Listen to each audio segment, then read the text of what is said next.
Gentleman yields back. Chair now recognizes Ms. Norton from Washington, D.C. Thank you, Mr. Chairman. In the summer of 1963, as a law student, I traveled to the South to work in the civil rights movement.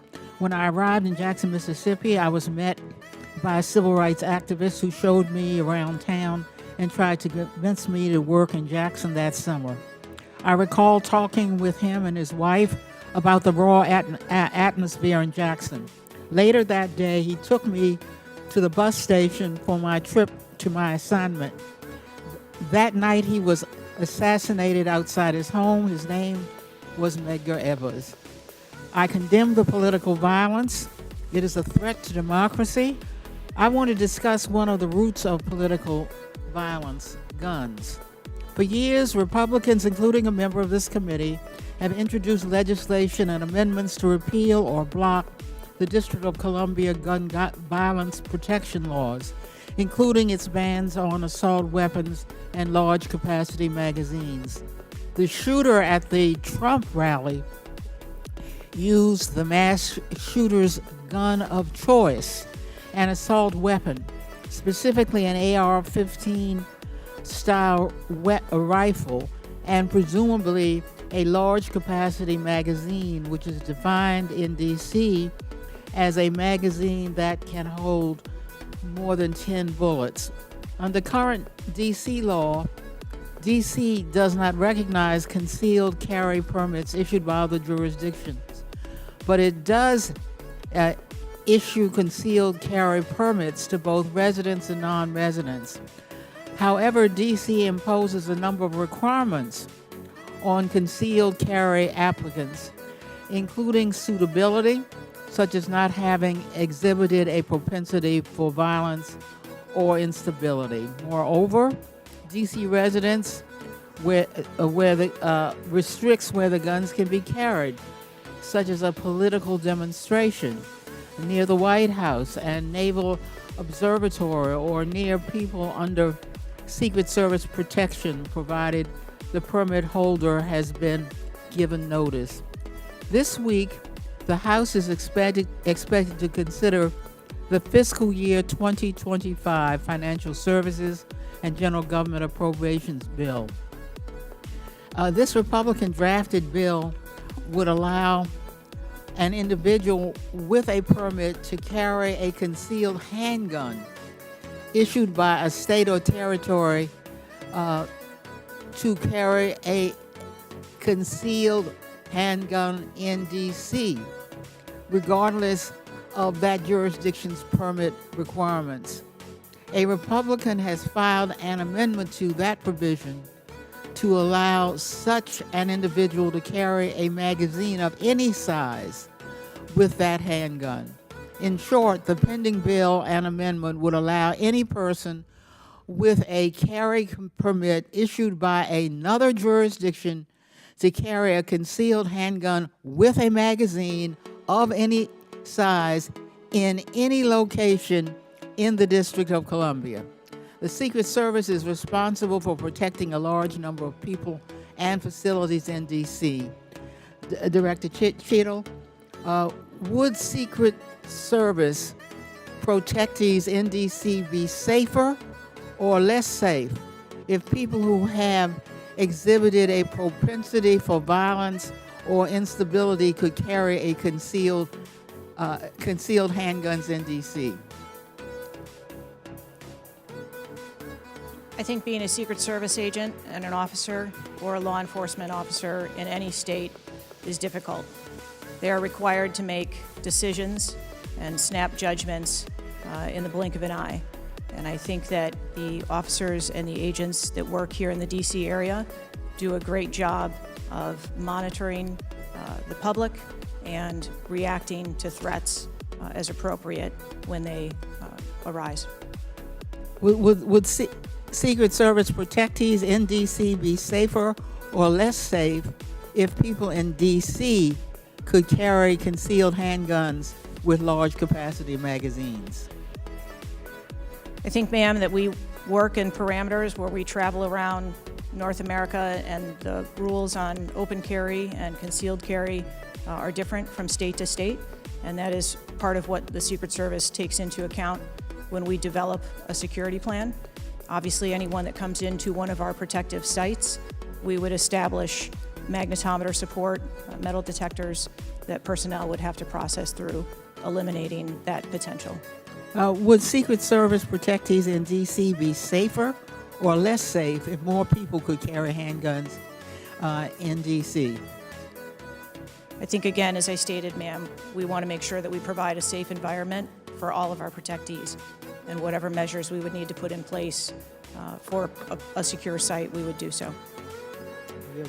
Gentlelady's time's expired. Chair now recognizes the Chairman of the House Intelligence Committee, Mr. Turner from Ohio. Director Cheatle, your opening statement indicates that the Secret Service constructed a security plan for the site in Pennsylvania. I'm assuming that security plan would also include the security footprint for the site, but it also would be based upon a threat assessment for the risk threats associated with Donald Trump and the crowd in attendance. Would it not include a threat assessment? Yes, it would. So that threat assessment, as we know, basically would have started with, there's a generalized threat against Donald Trump because he is a presidential candidate. Then it would have gone to, he's a former president, and he gets security coverage just as Bush, Clinton, Carter, Obama do. And then you also have the heightened political environment. Even for those, it's clear that the security footprint, that the threat assessment was insufficient, which permitted then a 20-year-old to actually enter with a weapon and shoot Donald Trump. But I want to ask you about two other aspects of the threat assessment. It is known and public that Iran is a threat risk for Donald Trump. They're a threat risk for John Bolton, former Secretary of State Pompeo, and Donald Trump, because they have indicated they want to assassinate them as a result of retaliation for the killing of Soleimani. That is both, for Iran, a generalized threat. They're targeting these individuals, but also most recently, a specific threat to Donald Trump himself.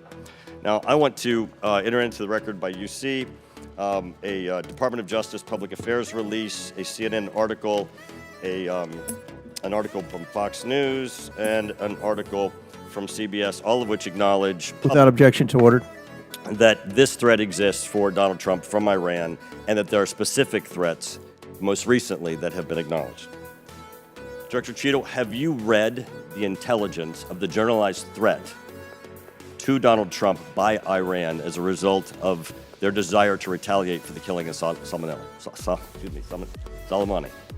I have. Have you read or been briefed about the intelligence of the specific recent threat to Donald Trump from Iran? Yes, I have. Director Wray, when we were getting our briefing, indicated that he thought the threat assessment should have included this threat from Iran. Is it your testimony today that the threat assessment, since you've read this intelligence, was sufficient to protect him from this threat from Iran? My testimony today is that the information that we had at the time was known.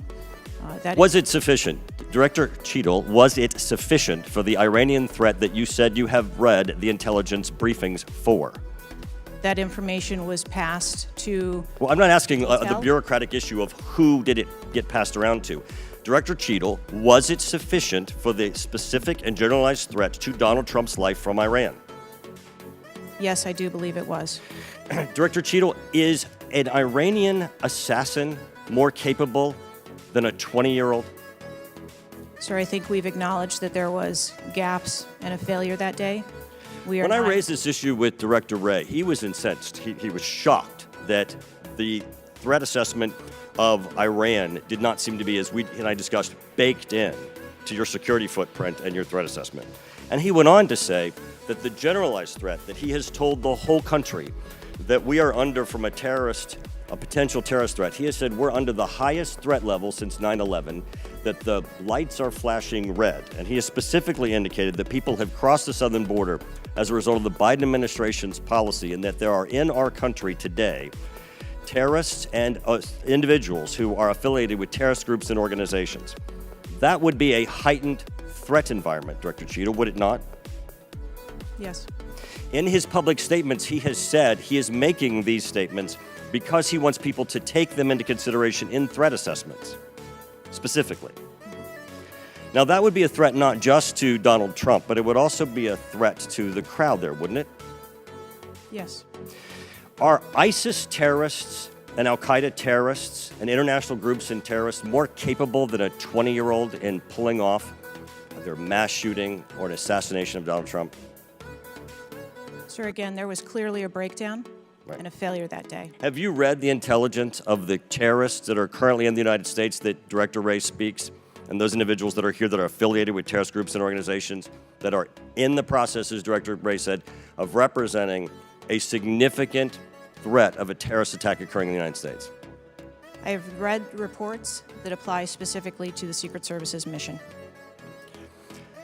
Director Cheatle, because Donald Trump is alive, and thank God he is, you look incompetent. If Donald Trump had been killed, you would have looked culpable. There is no aspect of this that indicates that there has been any protection to Donald Trump. The threat was identified before he took the stage, and the shooter was only killed after Donald Trump himself was killed. Not only should you resign, if you refuse to do so, President Biden needs to fire you, because his life, Donald Trump's life, and all the other people which you protect are at risk because you have no concept of the aspect that the security footprint needs to be correlated to the threat. I yield back. Chair now recognizes Mr. Lynch from Massachusetts. Thank you, Mr. Chairman. Director Cheatle, there were multiple security failures at the former president's rally in Butler, Pennsylvania. First of all, there was a failure to isolate the podium from exposure to direct fire. Do we know who made that decision to allow that rooftop to remain as an unprotected area? Do we know who came up with that security plan that omitted that? Sir, I don't have a specific person to identify for you. Okay, well, that's what I'm looking for, so let's move on. There's also a breakdown in security and failure to confront the shooter over an hour before the former president began his remarks, when the shooter was identified as a person of interest. What particularly allowed agents or law enforcement to identify him as a person of interest? So I appreciate the question, and again, I will say that we are 9 days out, and there are a multitude of interviews that are still taking place. Okay, so did he have a rangefinder? There were some reports that the individual had a rangefinder. That would certainly raise my suspicion. Did he have a rangefinder? Yes, he did, but may I explain that at a number of our sites, especially when you're at outdoor venues, a rangefinder is not a prohibited item. It is sometimes an item that is brought in by individuals if you're going to be in the back. Did anybody confront him on that? Anybody ask him questions? What are you doing with the rangefinder? Anybody confront him on his presence where he was in proximity to the president? So again, to my knowledge, I believe that was the process that was taking place, was to locate the individual. Did they confront him?Id they go up to him? Did they talk to him? I do not have those details at this time. Those are important details. There was also a failure to communicate between law enforcement to act quickly upon information provided by either local law enforcement or rally attendees that the suspect was positioned on the roof. There were minutes of delay before any meaningful action was taken, even though he was several hundred feet from the podium, and this was obviously minutes before the shooting. Let me ask you, there was considerable delay in removing the president from the podium after the shooting began. He got shot in the air. It was still over a minute before he was removed from the stage. Meanwhile, this shooter had multiple clips, several clips. He got off 8 shots, and he had the capacity and the ability, if he was not neutralized, to basically mow down that whole Secret Service detachment as well as the president. What, from your own investigation, caused that delay under the circumstances? What I can tell you is that when the agents identified that the shooting was taking place In under 3 seconds, they threw themselves on top Oh, of I the understand that. president. There was heroism there. No question about it. No question about it.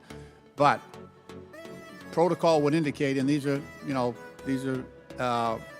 the opinions of various former Secret Service agents, people who have done this work in the past, that over a minute of exposure on that podium with a shooter with a high-capacity weapon who had already wounded the president and could have got off, we don't know how many more rounds, and yet the president remained exposed, even though he was joined in that exposure by the Secret Service in their heroic acts. It just, I don't know if there's a good explanation for that. Our personnel created a body bunker on top of the I get president, that. I get that. shielding him. Yeah, this was an AR-15 style weapon that would have made pretty quick work if he was determined and able to do so. This is not the first investigation that we've had of the Secret Service during my time here on this committee, and the last one we had, our previous investigation determined that the Secret Service was experiencing a staffing crisis that poses perhaps the greatest threat to the agency, and that's a quote. Is that staffing crisis still in place? Is that still something that you deal with on a daily basis? As of today, the Secret Service has just over 8,000 employees. We continue to hire, knowing that we need to ensure that we keep pace with What would be the full complement of And gentlemen, time's expired, but please answer the question. I'm sorry. What would be the full complement that you're looking for? You've got 8,000, and how many would be a full complement for the service? So we are still striving towards a number of 9,500 employees approximately in order to be able to meet future and emerging needs. Okay, thank you, Mr. Chairman, for your courtesy. I yield back. Chair recognizes Dr. Fox.